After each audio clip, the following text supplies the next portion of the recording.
Good, how are you? I better say something. Yeah, because if we didn't want to be the last minute changing. God bless you. Oh, yeah. That place alone just sucks the life out of you. Wow, I'm sorry to hear that.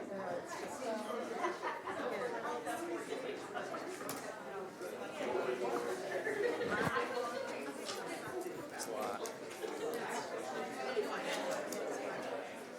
Go home. Okay, Chairman. Having the appointed time of 5:30 arrive, I would like to call the Tuesday, February 10, 2026 Committee of the Whole to order. Would you please stand and join me for the Pledge of Allegiance?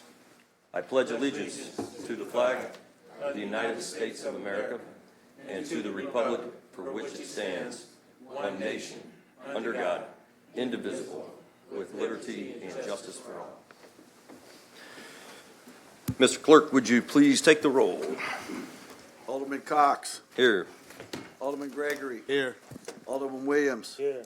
Alderman Rockford. Here. Alderwoman Purchase. Here. Alderwoman Natriano. Here. Alderman Carlson. Here. Alderwoman Conley. Present. Alderman Donlin. Here. Alderman Hanauer. Here. Mr. Chairman, you have a quorum. Thank you, Mr. Clerk. I also want to point out, I'm told that we might be having some problems with YouTube in the streaming, so if you are watching at home and YouTube gives you problems, you should be able to go to the city website to resume broadcasting. That being said, I would accept a motion for the approval of the January 27, 2026 committee minutes. So moved. Got a motion and a second. All in favor? Aye. Motion passes. Madam Treasurer, would you please present your treasurer's report? Thank you, Chair. The Treasurer's report for the corporate fund for the month of January. The beginning balance is $65,677,824. We took in total receipts of $12,500,689. We took in total, or had total disbursements in the month of January totaling $16,157,130, which left the corporate fund ending balance at $62,021,384. The ending general fund balance included $5,436,102, which is the ending balance for the ARPA money in the month of January. That concludes my report. Thank you. Thank you, Madam Treasurer. Entertain a motion for approval. So moved. Second. Moved and seconded. All those in favor? Aye. Motion passes. Any presentations? Very good, thank you. Next, we have ordinances tabled. I do not believe we have any, so we can move directly on to new ordinances for committee consideration. What's up? Hold on. Oh, I'm sorry.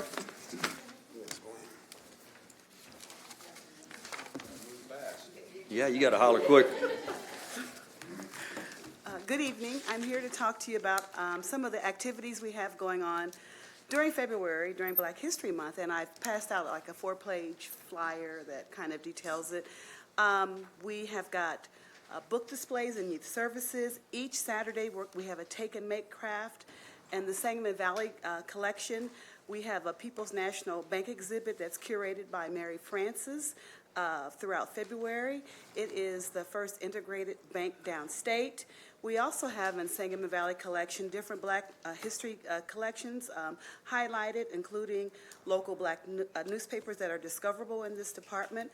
The Outreach Department is also featuring a Black history display on the mobile branch, including featuring a local author. Her name is Keisha Reedus. And then at the end of the month, we will be having a Black History Month paint party with a local renowned artist, Michelle Mickey Smith, February 28th, 2:30 to 4:30 in the multipurpose room. So I just wanted to share this with you. And thank you for your time. Thank you so much, Director. All right, Mr. Clerk, can you go ahead and start with ordinances, starting with CWLP? CWLP 2026-042, an ordinance accepting bids and authorizing the execution of a contract UW 26-12-52, water meters with Midwest Meter, Inc. and the United Systems and Software, Inc. in the amount of $648,073.80 for the Water Division of the Office of Public Utilities. Move consent. Second. Got a motion and a second. Any discussion? Seeing none. All those in favor? Aye. 2026-043 is an ordinance authorizing acceptance of 2 amendments to the State of Work agreements with CGI Technologies and Solutions, Inc. in relation to the consulting services agreement and software services agreement with no additional expenditures to the Office of Public Utilities. Move consent. Second. Got a motion and a second for consent. Any discussion? Seeing none, all those in favor? 2026-060 is an ordinance accepting proposal number UE 26-26 with Roland Machinery for the lease of a wheel loader in the amount not to exceed $505,565.40 for the Office of Public Utilities. Move to consent. Second. Got a motion and a second for consent. All those in favor? Aye. Opposed? Motion passes.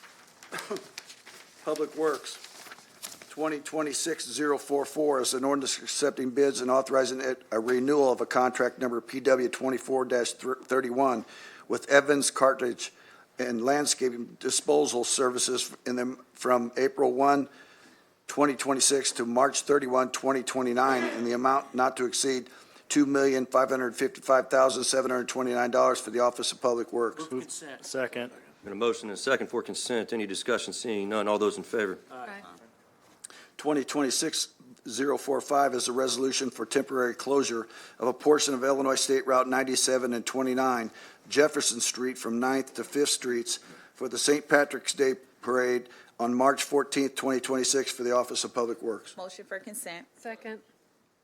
I have a motion and a second. Any discussion? Seeing none, all those in favor?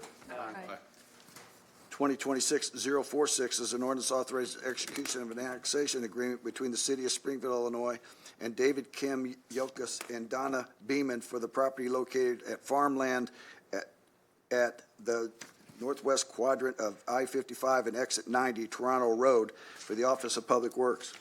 For debate. Second. I have a motion and a second for debate. Any discussion? Seeing none, all those in favor? Aye. 2026-047 is an ordinance annexing certain described real property located at the farmland at the new quadrant of I-55 and Exit 90 Toronto Road for the Office of Public Works. Second. I have a motion and a second for debate. Any discussion? Seeing none, all those in favor? 2026-048 is an ordinance vacating alleys and that part of New Street that are located between Washington and Monroe Street and from Parker Avenue to Lewis Street to Springfield Public Schools District 186. Move consent. Second. I have a motion and a second for consent. Any discussion? Seeing none, all those in favor? 2026-049 is an ordinance authorizing a joint purchase of CityWorks Enterprises license agreement and maintenance with Ezatec Systems LLC for April 15th, 2026 through April 14th, 2027 for the Offices of Public Works and Public Utilities in the amount not to exceed $187,232. Move consent. Second. I have a motion and a second for consent. Any discussion? Seeing none, all those in favor? Aye. Opposed? General City Business, 2026-050 is an ordinance approving the appointment of Becky Whitlow to the Lincoln Library Board of Trustees. Move for debate. Second. I have a motion and a second for debate. Any discussion at this time? Seeing yes, Alderwoman Is Conley. she present tonight? Do we know? She was here last week. I don't see her today. Okay, just wanted to check. Thank you. Yep, thank you. Any further discussion? Seeing none, all those in favor of placing 2026-050 on debate? Aye. Opposed?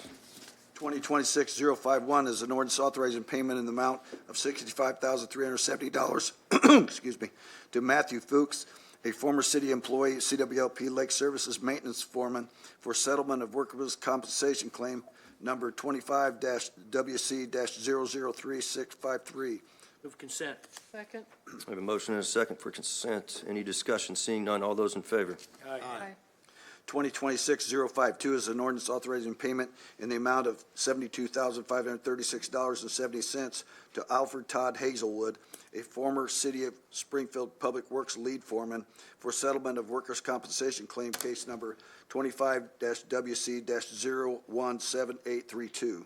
Move consent. Second. A motion and a second for consent. Any discussion? Seeing none, all those in favor? Aye. 2026 053 is an ordinance approving a contract under RFP 15761 with Carmark PSC LLC at the Aetna Health to provide pharmacy management services effective March 1, 2026 through February 28, 2030 for the amount not to exceed $34,500,000 for the Office of Human Resources. Move to consent. Second. I have a motion and a second for consent. Any discussion? Seeing none, all those in favor? Aye. 2026-054 is an ordinance authorizing a one-year extension upon under RFP HR 24-16 and authorizing an additional payment in the amount of $80,000 and a total amount not to exceed $334,100 with PMA Management Corporation for third-party workers' compensation administrative services for the Office of Human Resources. Move to consent. I have a motion and a second for consent. Any discussion? Seeing none, all those in favor? Aye. 2026-055 is the annual appropriation ordinance for the city of Springfield for the fiscal year beginning March 1, 2026 and ending February 28, 2027. Motion for consent. Second. I have a motion and a second for consent. Any discussion? Seeing, This should be I on think debate. debate, It's the yeah. budget. Second. Motion for debate. I would fully expect we've got some amendments. Okay. all right, so we have a motion and a second for debate. Alderwoman Conley, did you want to speak? No, I'm sorry. Okay, no worries. I don't know why I'm hitting that. Thank you. All those in favor Aye. of placing this matter on debate? We're paying attention. 2026-056 is an ordinance authorizing a supplemental appropriation for the city of Springfield Self-Insurance Fund for the health plan in the amount of $12,500,000 for the Office of Budget Management. Move to Motion to consent. Second. I have a motion and a second for consent, and I do have some discussion. Alderman Hanauer. Thank you. Is this, we went over 12.5 million? Is that, We are ending our contract with Luminaire and with, I'm drawing a blank, Med Impact. They've changed their name so many times. And whatever we will be paying them, we will pay through the end of February, but this year it will all be accrued into a reserve. Everything that is related to Luminaire will be, and to Net Impact, will be part of fiscal year 26 for the audit. So we don't know the amount, so we are going high.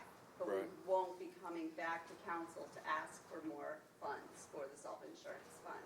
We don't know what it's going to be, but we did have the actuary for Marsha McLennan do an estimate. And this is where we're at. but was this budgeted for last year? Or is this, Yes. this was budgeted? It was for? budgeted, but it's not We high haven't, enough. we haven't paid it yet. It's not high enough. All right, what did we budget for? This is an additional, or this is, This would be additional. that's a lot of, so that takes our fund, what's that take our fund balance for the end of this year down to then? It was that, No, this is in the self-insurance fund. okay, So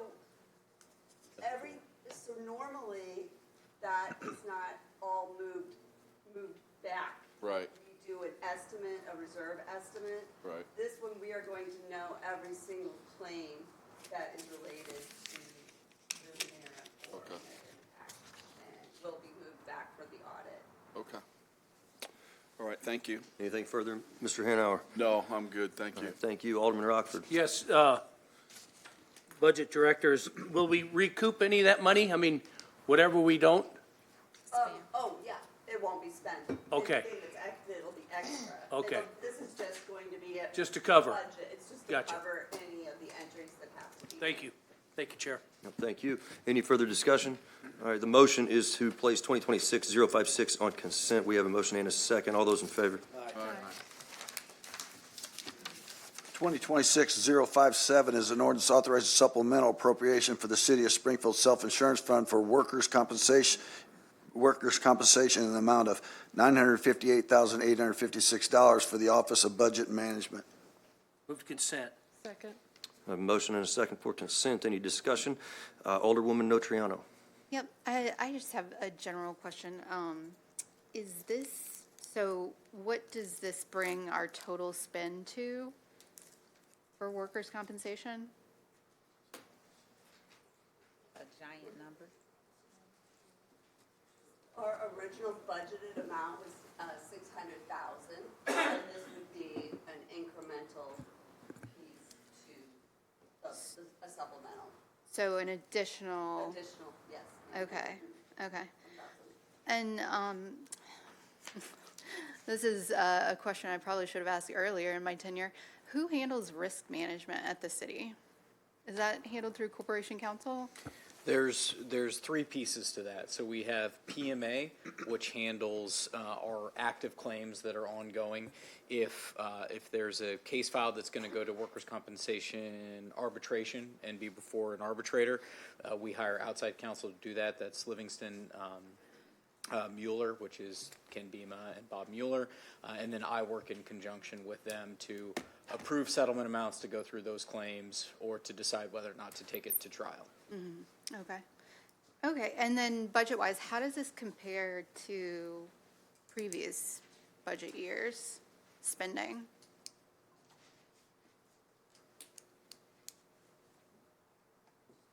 So let me pull all of the detail on that. Okay, you can get back to me if, Yeah. yeah, that's fine. Thank you. Our Any- workers' comp has been running higher. I mean, you've been Little bit. approving supplemental pays. So we're Yes. a lot that have gone through this year. Yes, I have noticed. Thank you. Anything further, Alderwoman Notriano? No. All right, thank you. Any further discussion? Seeing none, right now, the motion is to place 2026-057 on consent. All those in favor? 2026-058 is an ordinance authorizing execution of a three-year contract with RFP LL 26-27 for Lincoln Library books and materials with the Ingram Library Services LLC for the total contractual amount not to exceed $900,000 for the Lincoln Library. Move for consent. Second. I have a motion and a second for consent. Any discussion? Who made the motion? I didn't hear you. Me. Okay. Meet clerk, thank you. Any discussion? Seeing none, all those in favor? Aye. 2026-059 is an ordinance establishing direct vendor payments options with no matching fund requirements for the Cannabis Business Grant Program and the Cannabis Housing Program, and expanding the boundaries of the eligibility for both programs. Motion for consent. Second. Move to debate. John, I'm going to call you this week. I got some questions for you, all right? I apologize, I haven't got to you this week. problem. Do I have a second for the debate? Second. All right, thank you. There's been a motion and a second for debate. Any discussion? Alderman Gregory.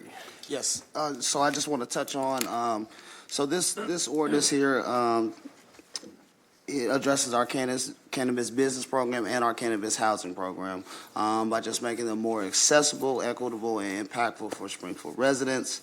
So under this ordinance, we know businesses can get up to 100,000, homes up to 25,000.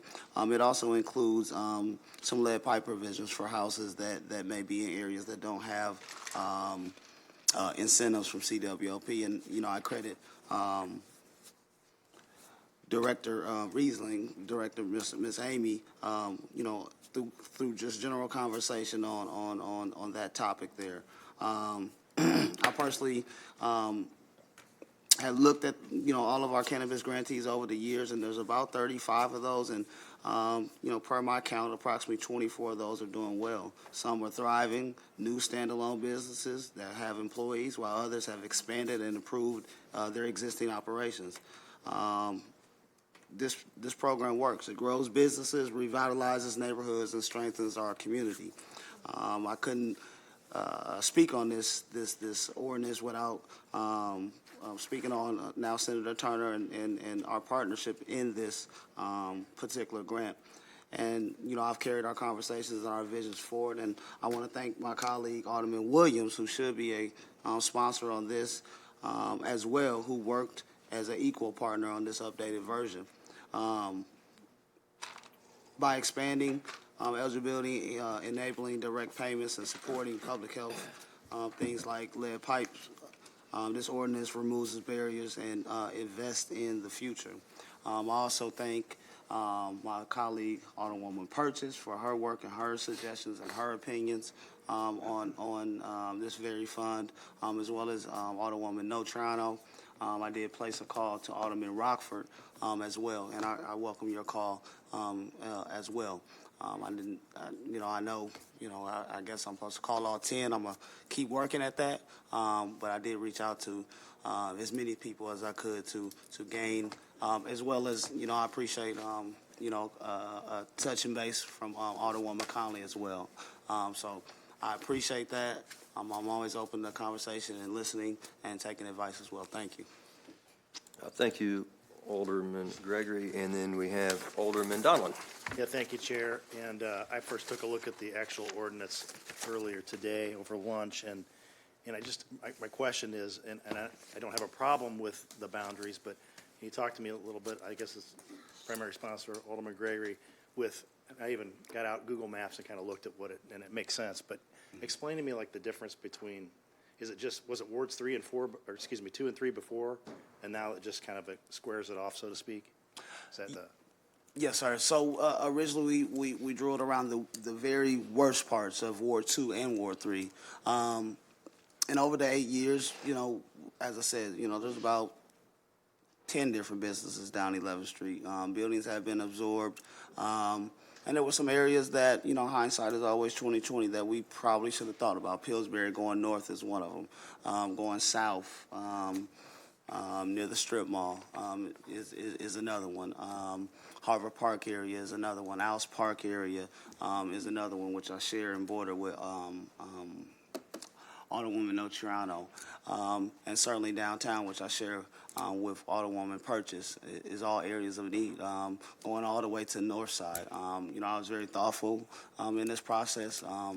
I wanted to make sure that areas where minority and black-owned businesses still seek, we get those calls, and a lot of times, it's only in this area and only in this area, and we wanted to. Ward 2 is totally covered, and a good portion of Ward 3 is covered, and I think it goes along with our 12 low census tracts as well, and that was the purpose for those Well, thank you boundaries. for the explanation. I was just happy to see that it extends along North Grand, includes that area that they've been really trying, and they have done, has successes there, and Absolutely. maybe there's some opportunities. So hope there's more projects. Thank you, Alderman, for the explanation. Anything further, Alderman Donlin? No, sir. Thank you. All right, thank you. Alderwoman Purchase. Thank you. Corporation Council, can you add me as a sponsor? I can. Oh, I'm sorry. I'm sorry, Chuck. And if I may, I'm sorry. I think we reached out and asked to be added as a sponsor, so that's what I meant by I'll make saying sure that. Clerk Redpath gets it done. Sorry, Charles. And Thanks. Anything further, Alderwoman Purchase? No, thank you, Chair. You're welcome. Alderwoman Notrano. If you would also, Clerk, add me as a sponsor. Thank you for bringing, no, you're fine. Thank you for bringing this forward, Alderman Gregory. It accomplishes all of the goals that we've been needing to implement with regards to our grants. And so hopefully this will be a good model for how to move forward. Thank you. Anything further? That's it. Alderwoman Conley. Thank you. Alderman Gregory, I think we had a good conversation around this. I appreciate where you're going with it. This kind of comes from the first ordinance I proposed sitting on city council, and I'm excited to see it growing and expanding boundaries and reducing these barriers. So if you don't mind, I'd like to also be added as a co-sponsor on this one. absolutely. Thank you very much. If, Well, Greg, could you make sure the clerk takes care of that too? Thank you, clerk. My bad. Alderman Hanauer. Thank you. So, real quick, so are we including did you say we were including the census tracts now? Is that? No, it just goes along those. I mean, it covers 8 of them are in Ward 2, and I believe there's 12 low census tracts. What if we just included them all? Would that be a problem? I mean. Listen, I'm willing to have a conversation, look at them and stuff like that. So if I may I just was bringing that up. If we're going to do it, why leave some out is my question. So. I was just more so saying that it covers a large portion of that. Let's talk about that. But I just want to make clear that, this particular ordinance, this 50% going to the east side is, I know Alderwoman Conley, you have some feelings about your role in this, and you did have a role in this.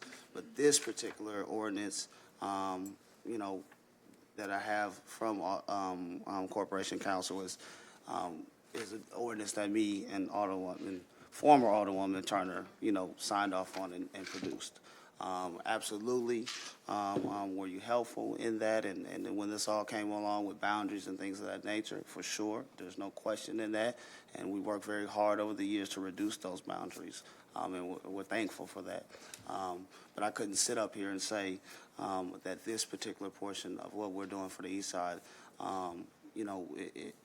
me and Doris worked very, very, very, very hard on this. And I know, that you had your opinions and all that and things of that nature, and I totally respect that. But from day one, me and the Alderwoman were hot and fast after this to go with the intent, and we represent these areas, and, I just wanted to say that in respect. Thank you. Mr. Hanauer, do you have anything else? No, I'm good. I'll talk. I'll call you. Sure, absolutely. And then that took up your spot, right? You Yeah, I'm good. All right, and then Alderman Williams. Yes, thank you, Mr. Chair. I just want to remind my colleagues, and maybe you need to review the original, the bill that the legislator did, the debate, so that you understand the intent. Marijuana money wasn't meant for everybody. It just wasn't. And when we talk about specific census tracts and we talk about this piece that we don't talk about a lot here, dealt with areas of town that suffered under the crime bill. That ended up being, it had well intentions, but when it actually got implemented, it hurt a lot of areas. And it hurt a lot of specific types of people. So I want to remind you all, this isn't supposed to be for everybody. If someone is feeling some kind of way, well, why not me, or why don't we stretch it? We don't want to get away from the intention of why we have Illinois took this piece. I realized we home rule, we came and did our thing a little further. I wasn't on the council at the time, and you guys did the way you thought, adding police and all this other foolishness. But even with this right here and this map that we writing, are going to rewrite. Me and him went rounds and rounds on this, but we're going to stick with the intentions of the legislation. Thank you. Thank you, Thank you, Alderman Williams. Any further discussion from the alders? Mr. Chairman, we have a speaker on this. Yes, Mr. Ken Page, are you here? Come on up.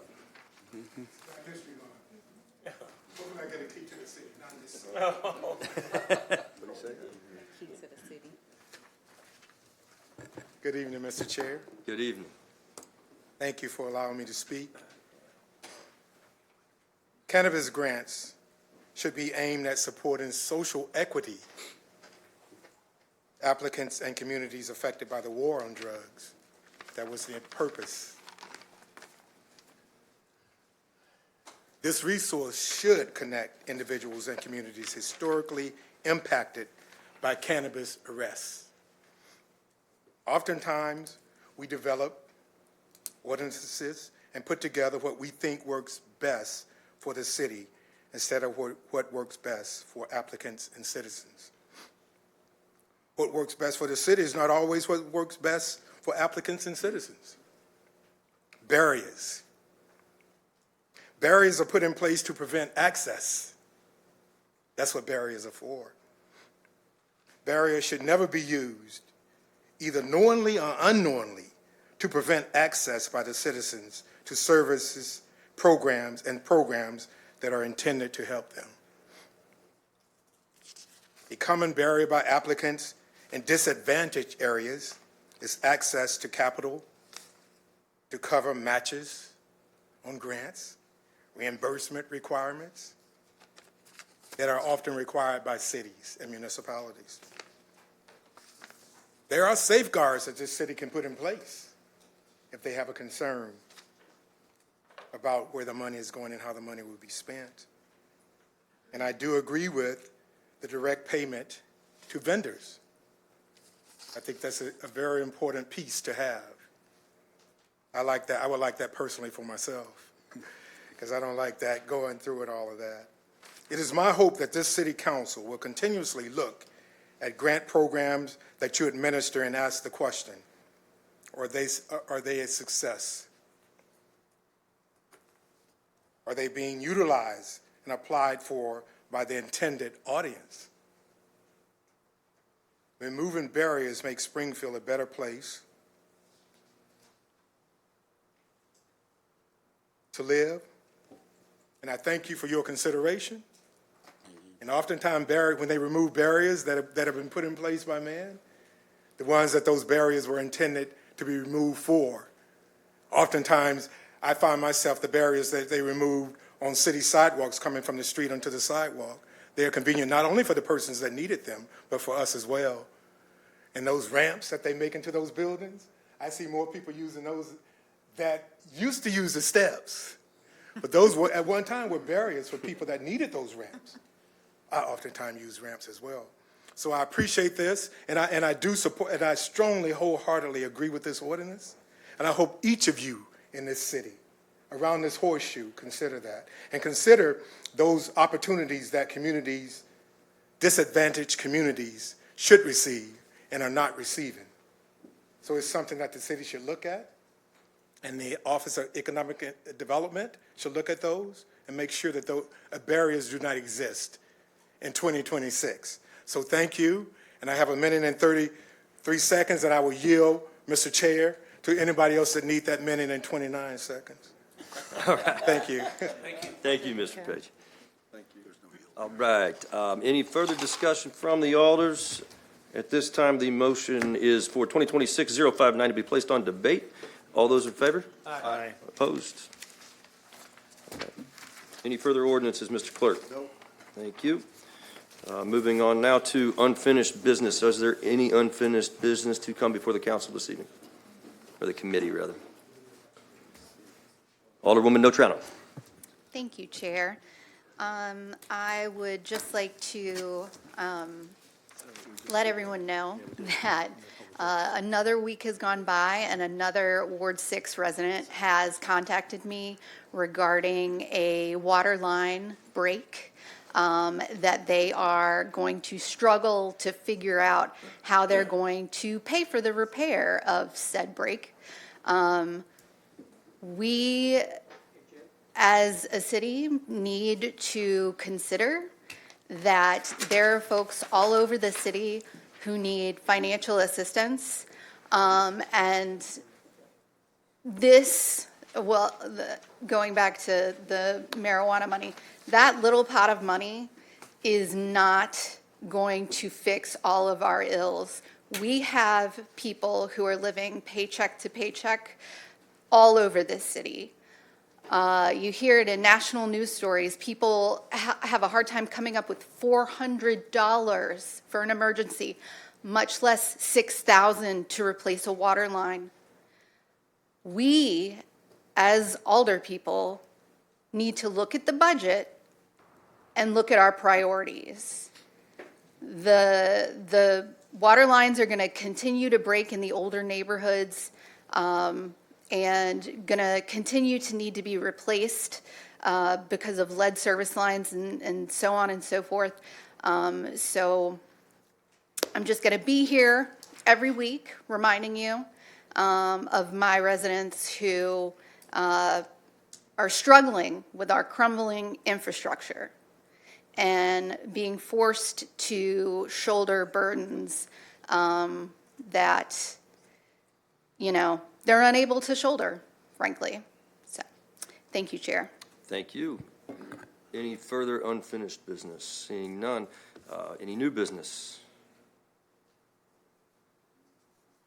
All right, seeing none. Now it will be time for citizens' requests to address the committee. James Mr. Clerk. Johnson.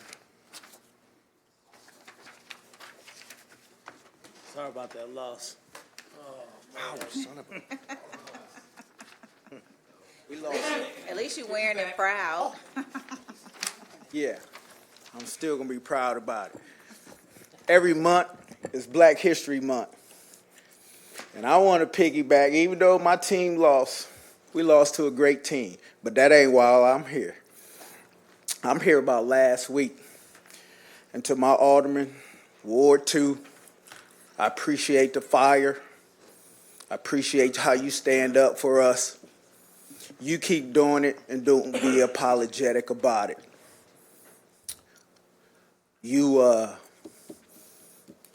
I've seen a lot. I think it's totally disrespectful for anything to happen in anybody's ward and that alderman not know about it. It's a smack in the face. It's totally disrespectful. I bet you we won't change nothing in the city without the mayor knowing about it. So I don't know why things happen in our ward and you're not involved. Because when I call you, you should be able to tell me everything I need to know. And I don't know if they understand that, but hopefully after last week, they get that. And moving forward, keep doing what you're doing. And I'm going to switch over to the history, systemic racism. Frank McNeil in that seat, Gail Simpson in that seat, Herman Seymour in that seat. And they all went through the same thing. We ain't seen a whole lot of change. Because his reality or his perception is his reality. And it's a shame when we can sit at home and we know how this side is going to vote and we know how this side is going to vote. So people can take their opinion from there. But I'm going to let you know it's a systemic racism. And we have it at the police department. We have it in the lawyers in this community. We have it in the judges because we don't get treated fairly. And we have to work harder. You know how many times we see young black males pulled over and they getting searched? But I'm yet to see somebody that don't look like me on a different side of town pulled over and their car getting searched. So it's a lot of systemic racism in this town, in this county, and in this city. And it's sad because in 2026, it hasn't changed. But I'm going to give you an example, Brad Carlson, of a guy by the name of Brad. And I think you know who I'm talking about. This guy ain't never been called a racist. You know why? Because he's a guy who sat in a position, who had an opportunity to make change, to do something different, and he did it. That's why he never got called a racist. There's a guy that used to sit in your seat, Mr. Cox, the late Frank. Very outstanding. Never been called a racist that I know of because he helped people that didn't look like him. So if you don't want to be called, because my alderman took a lot of hits, but he got a lot of support too. And I'm going to stand right there with him. But I'm not just going to single out one person. I'm going to say it's the whole system. It's racist. But our media and our social media, all they want to talk about is the name calling. But then nobody talk about the officer that has shot a young black man, and nobody has released film on that, video coverage. And I told you I'm coming. Just like you come every week about Ward 6, I'm coming every week about this young man and this officer. We want to see the tapes of what happened. I don't want to hear about it no more. I want to see it. Because what I'm hearing, if it's true, it's sad. But all it's doing is keep building up tension and building more tension. The longer they go without showing us the truth, the more we're going to think they did something and they want to cover it up. Michael Ortez. Michael Ortez. Ken Pesha.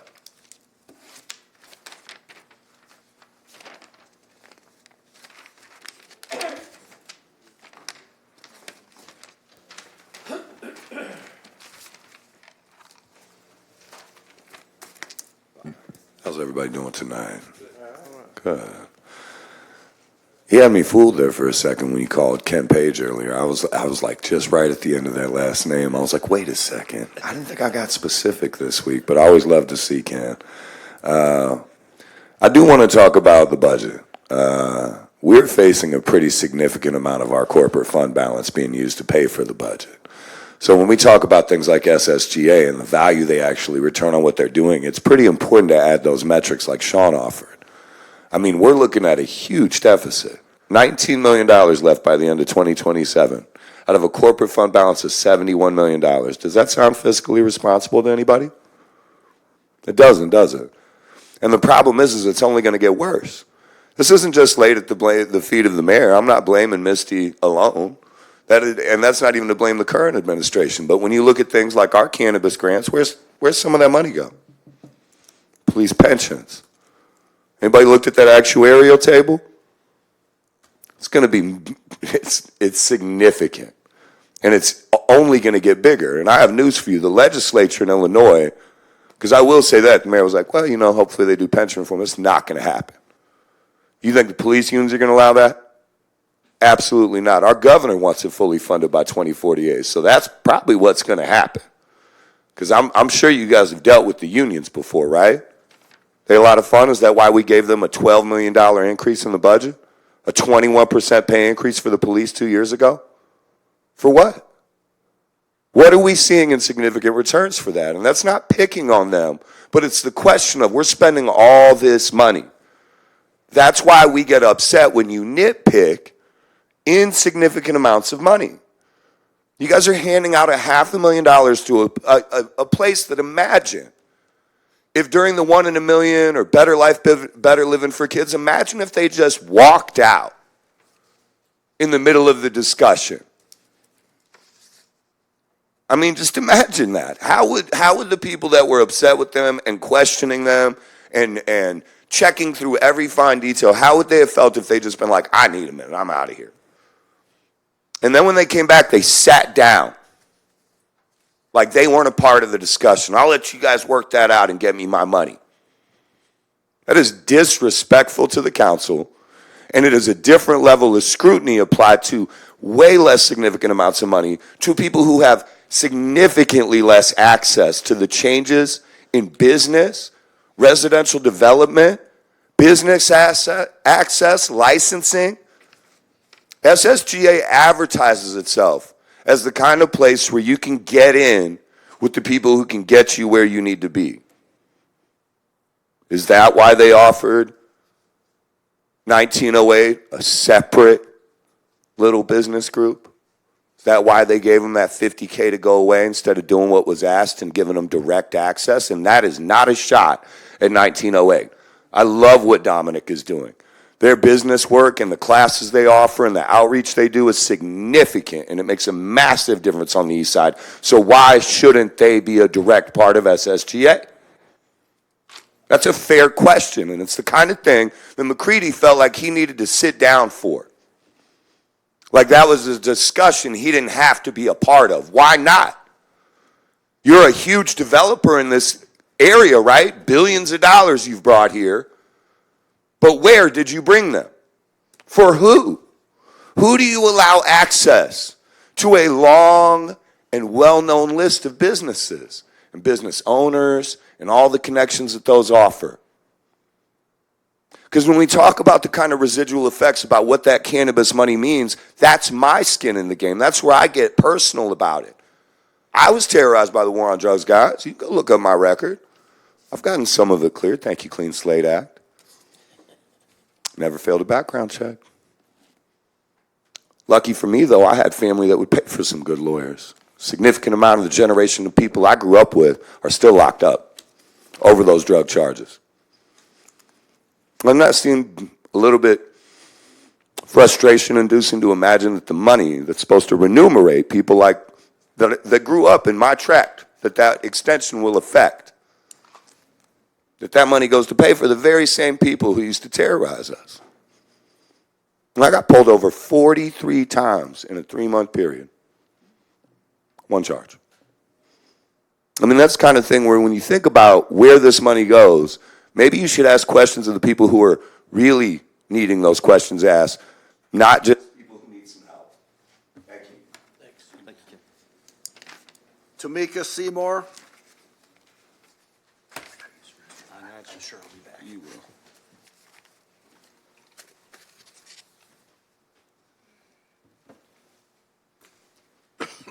Ladies and gentlemen, can y'all hear me? Pull it down. I was very disrespectful. Hold the microphone down. There you go. I'm very disrespectful of the meeting I seen last week. Y'all is professionals. Y'all supposed to present yourself as professionals. Why should we sit up there and come up here and argue among each and other? I understand that it get heated. I understand y'all have strong discussions.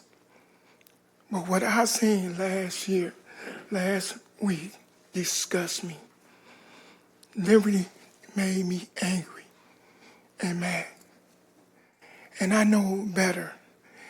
Why do it always have to be the east side, the north side, and the southeast side don't get the funding they need? We supposed to be talking about rebuilding the east side. When you come in the east, when the highways come in the east side, what do they see? People do not want to be on the east side. That's why everybody moved to the west. West don't need the help. From MacArthur all the way to the east side, need the funds. Not MacArthur on to the mall. They don't need the funds because they got it. Why do Sean Gregory, Roy Williams, and Keisha Perkins always end up at the short of the stick, as well as Ward 6 at the end of the stick, Ward 8 at the end of the stick? Why? Can we sit up there and agree on things and work it out among us? Because I really want to know what this bill means. $500 million, $500,000. That can be split 4 ways to help all communities. Why don't have to help one side of the town when we desperately need help on the east side, the north side, and southeast side? When can we take some of the funding and rebuild a beautiful city that we trying to make? Instead of coming up here nitpicking and fighting among y'all. We don't need that. We are better than that. I'm tired of hearing the R word. I'm tired of hearing racism. It's no such a color. We all bleed red. Each and every one of us. Only color we should be arguing is red. Not white, not black, and so not immigrants. But we gotta learn to get along with each other. Because we learn to get along with each other, it would be a better place. It would be less violent, less murders, less fights. I'm sitting at home just watching what y'all doing up here. It's wrong. And I'm going to leave it at this. Grow up. Y'all are adults. Start acting like it. Thank you. Thank you. Rosanna Polito.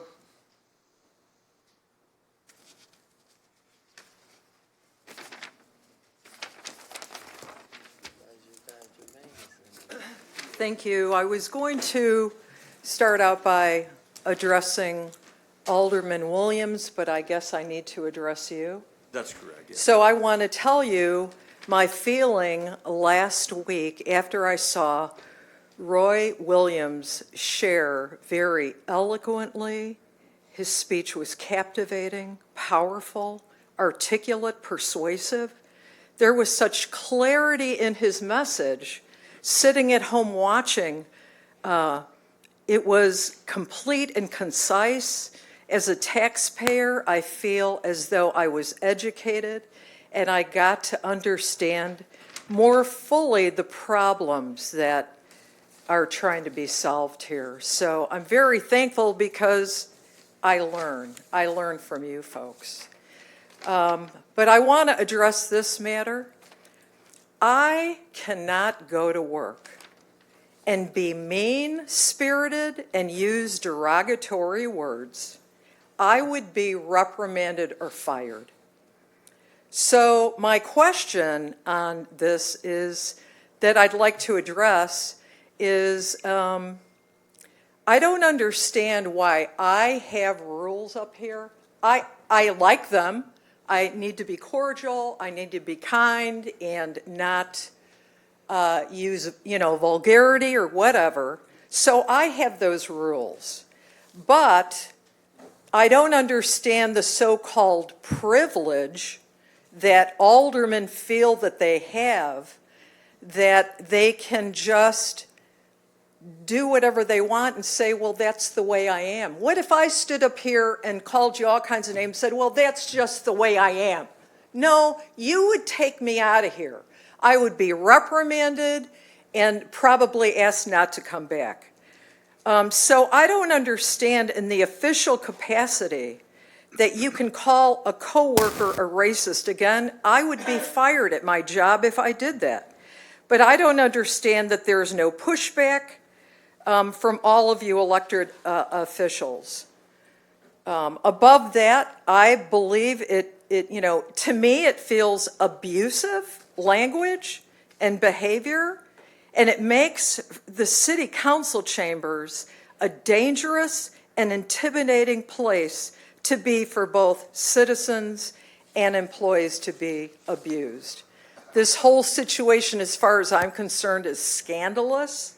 Rules for citizens, while the aldermen can act and talk however they want. Rude, crude, nasty, it's called privilege. And it's how I see it, it's continuing to uphold Springfield, Illinois City Council double standard. Thank you. Thank you. Robert Frazier.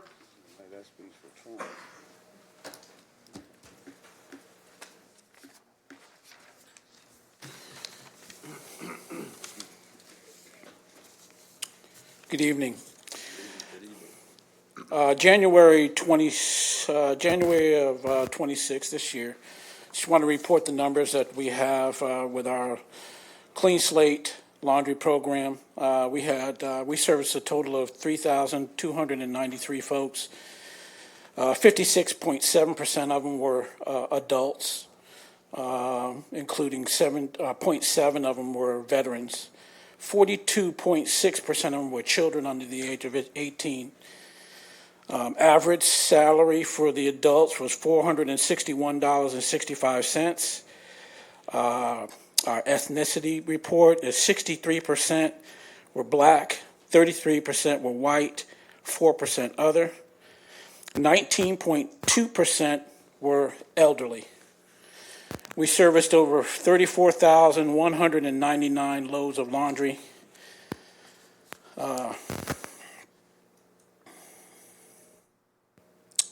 School, 77.7% of the people that we serviced of the adults that we serviced, had a vocational GED all the way down to 6th grade. 77.7% of the people that utilized the laundry program had a vocational GED all the way down to 6th grade.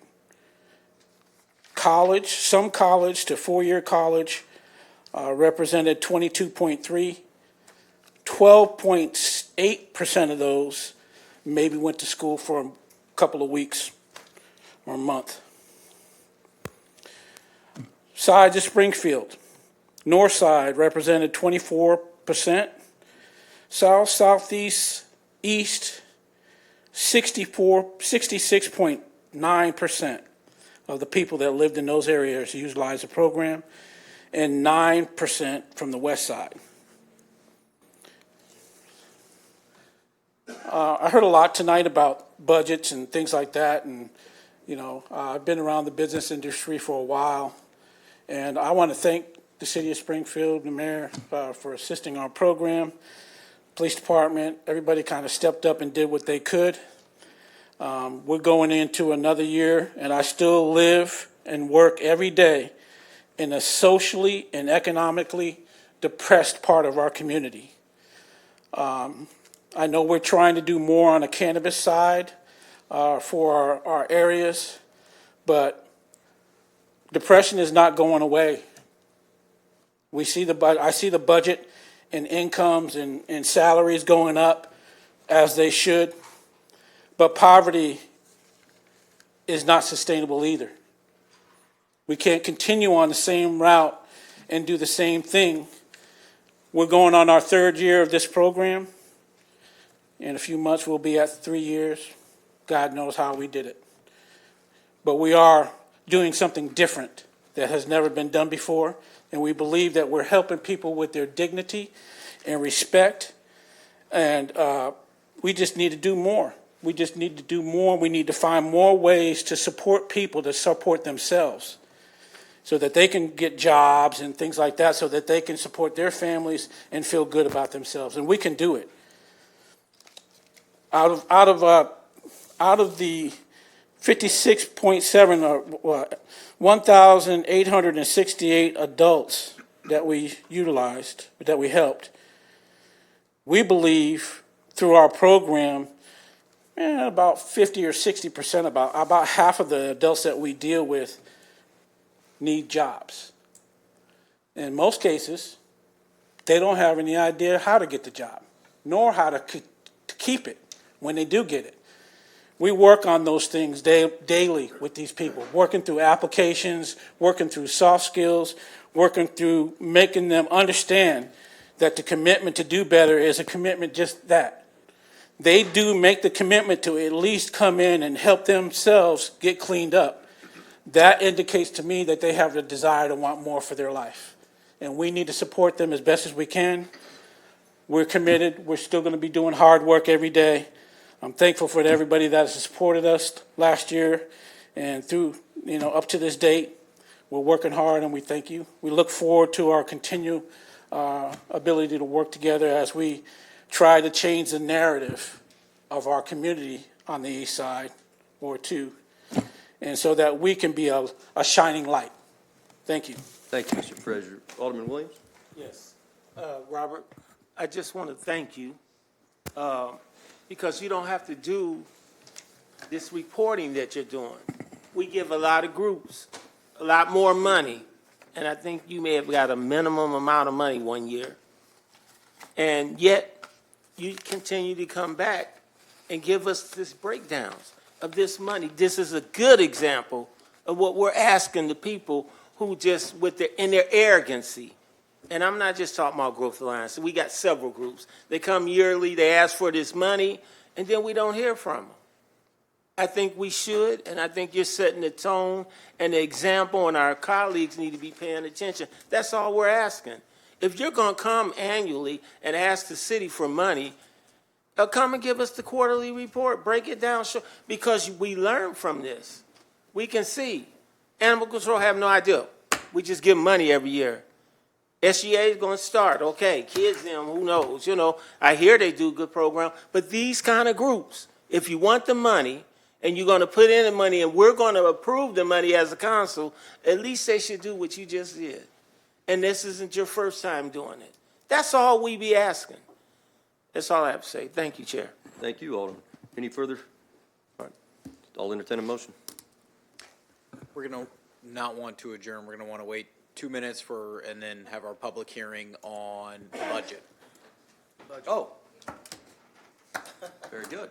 Are we on break? So we're on break for 2 minutes. No, 2 minutes. It's 6:30, so we ended 2 minutes early. 2 minutes, you can't go, Larry.